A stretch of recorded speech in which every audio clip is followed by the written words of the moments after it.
I'm Richard Dawkins. I'm a retired professor of biology at Oxford, and I then became Professor of Public Understanding at Oxford.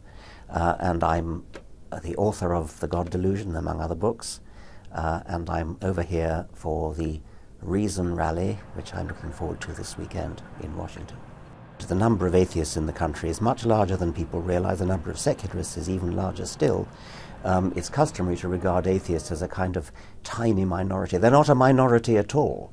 They are actually rather powerfully represented. Well, they're a minority technically, but I mean they're up there with other minorities, and yet they tend to be neglected by politicians who don't see them as a lobby worth listening to, and that's a very big mistake. There are 535 members of the US Congress. Only one has come out as a non-believer. That is statistically inconceivable. Many members of Congress are actually educated. Many of them are actually intelligent. It is utterly inconceivable that only one of them is a non-believer. Enormous numbers of them must simply be lying. Why are they lying? Because they believe they need to in order to suck up to their constituents.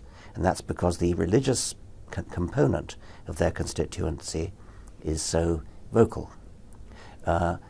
The non-believing constituency has not been vocal enough. It's therefore been politic for them to be ignored by their congressmen, by their senators.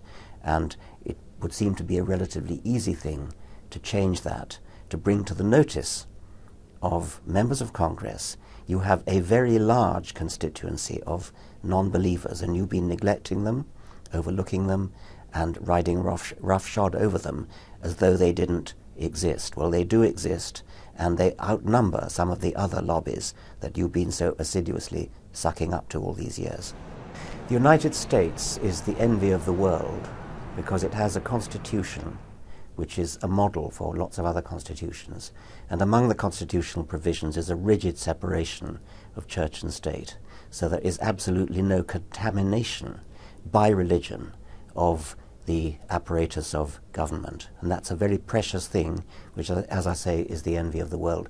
And it's constantly under threat from people who would like to turn this country into some kind of a theocracy.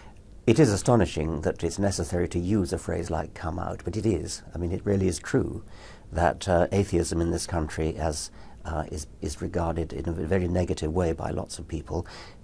Mainly, I think, because people don't realize just how many atheists there are, and there might be a critical mass phenomenon that when the number who do come out reaches a certain number, then suddenly everyone will start coming out. So there is a bit of an analogy to the gay movement. And as I say, I'm hopeful that there will be a critical mass and then maybe an explosive coming out in due course.